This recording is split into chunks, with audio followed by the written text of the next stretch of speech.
Hey everybody, this is Steve from GamersNexus.net, and welcome to the third episode of Greenlight Spotlight, our community-driven overview of games that you should watch on Steam's Greenlight service.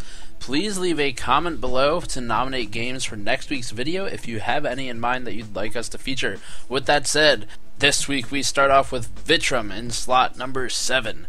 VITRUM is a first-person puzzle platformer game that emulates the freedom of movement found in Portal and Cube, with a Q.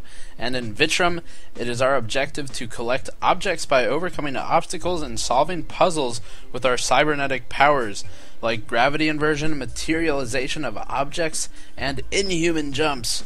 The game boasts more than 45 stages and currently has a demo available, which you'll be able to find on their Greenlight page. So go check that page out. It is in the description below if you want to take a look at VITRUM's demo. In number 6, we have MAGICMAKER. And MAGICMAKER, I think, has the potential to be a mechanical masterpiece.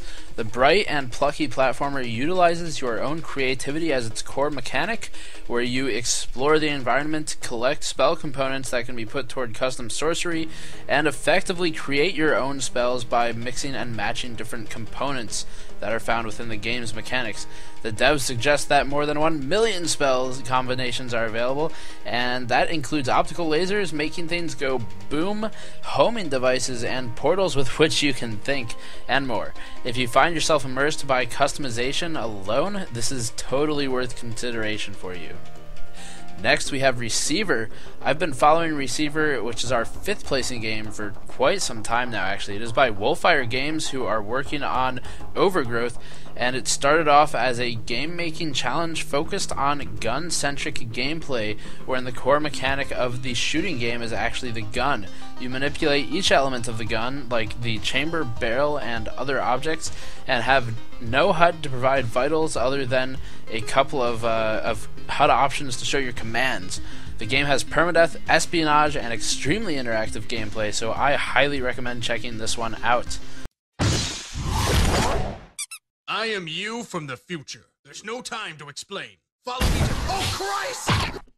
No Time to Explain is our next game for this week. It is our funny game for the week, I suppose I should say.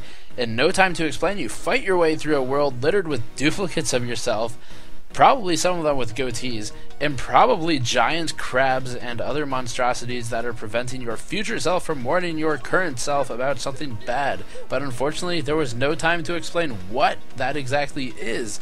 If you like bizarre, humorous, and time-traveling stories with classic platforming excellence, this one is for you.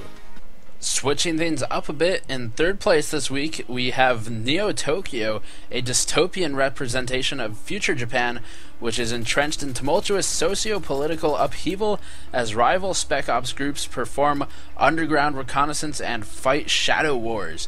The first-person shooter is built upon the Source engine and offers unique classes, like the Recon class that we see here, and each utilizes setting-appropriate functionality, such as cloaking devices. NEOTOKYO is a multiplayer game, and it is currently available. So if you're interested, go grab it. It is in the description below if you click on NEOTOKYO, but it does need your vote to officially make it to Steam as a distribution platform. INCREDIPEDE is a ridiculous adventure puzzle amalgamation, actually. I am very impressed by its gameplay. And almost in Spore-like fashion, we expand and build upon the INCREDIPEDE's body to overcome physics challenges and puzzles. The game has fluid artistic direction and musical backing, an excellent challenge curve, and even offers a level editor so that you can create your own puzzles and levels. The game claims to be an homage to human creativity and ingenuity, but in the end, it just looks fun. And finally, the most dangerous game comes to mind with this one. In MIASMATA, I hope I'm saying that right, you play as a plagued scientist who works desperately to unveil a cure, but alas, you're alone on an island that is infested with infectious wildlife and other dangerous creatures abound. The game utilizes custom AI that will track players by smell, sight, and sound, so it is really important for you to play smart and not leave any tracks. You have to take your time to discover this cure. It also implements, though, and this is worth noting, a unique triangulation system for location mapping, so that it makes it cool to pull out your map, and it's actually in real time. You can point at different objects and map the location for those of you that like cartography. Are worthy, of course. And please like this video if you liked it, comment if you have any questions or suggestions, and subscribe as always. And we will see you guys next time. Peace.